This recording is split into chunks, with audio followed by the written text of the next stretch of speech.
Why do so many older adults wake up in the middle of the night, even when they went to bed feeling just fine? It's a quiet question, asked often in hushed tones or whispered in the stillness of the early morning hours. If this has happened to you, you're not alone, and the answer might be more layered and more empowering than you think.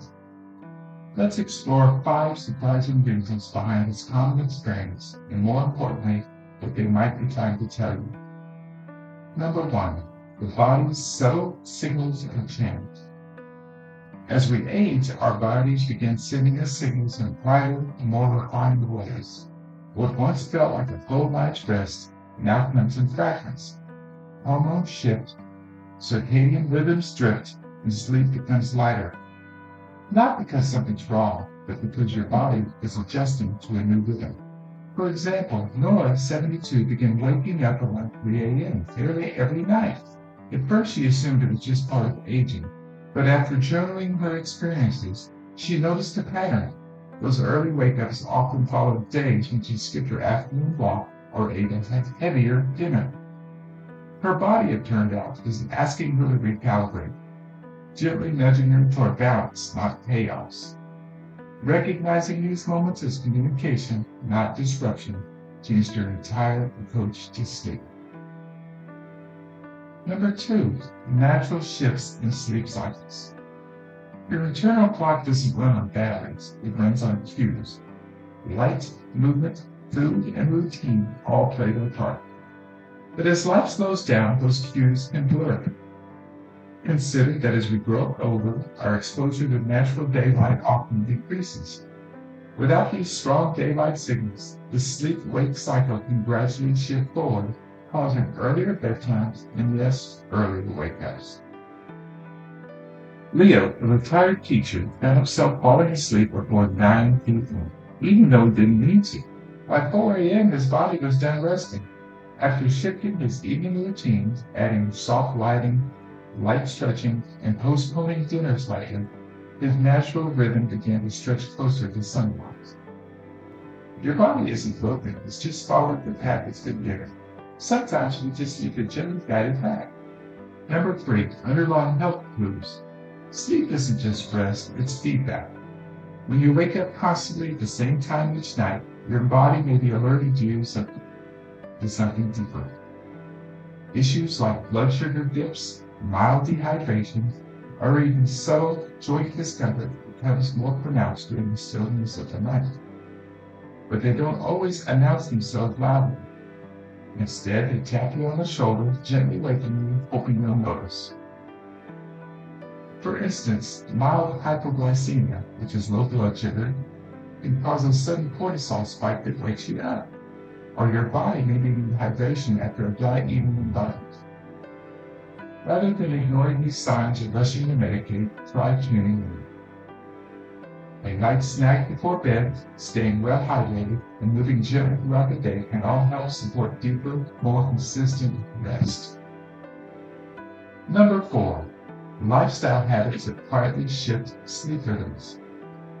One of the most overlooked factors in early waking is the slow shift in daily habits. The time it brings more flexibility, but it also removes structure. Over time, small changes accumulate.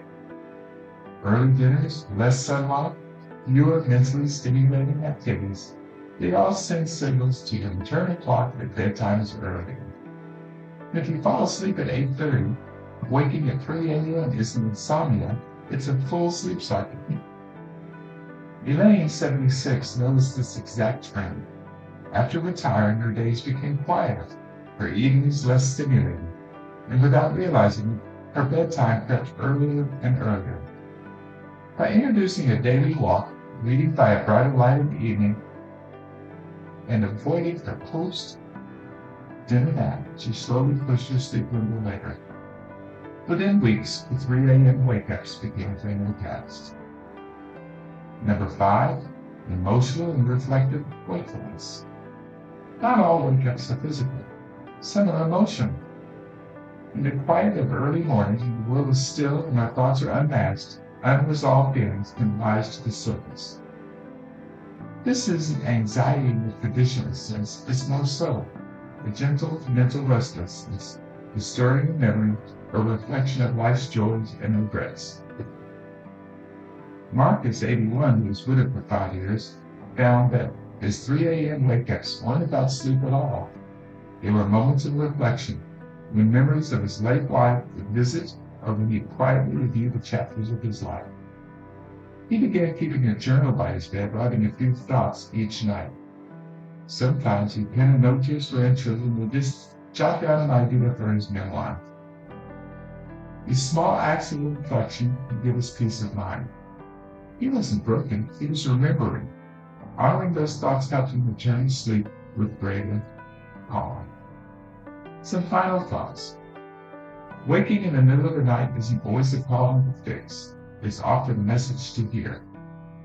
Whether it's your body seeking balance, your habits nudging your rhythm, or your heart whispering for attention, these wake-ups can offer insight, not just inconvenience. By noticing patterns, tuning in, and making gentle adjustments, we can create a sleep environment that feels more aligned with who you are now. You're not alone in this journey, and you're not just aging, you're evolving. If any part of this resonated with you, please let me know in the comments. What have your early mornings been trying to say, and how might we start listening a little more closely?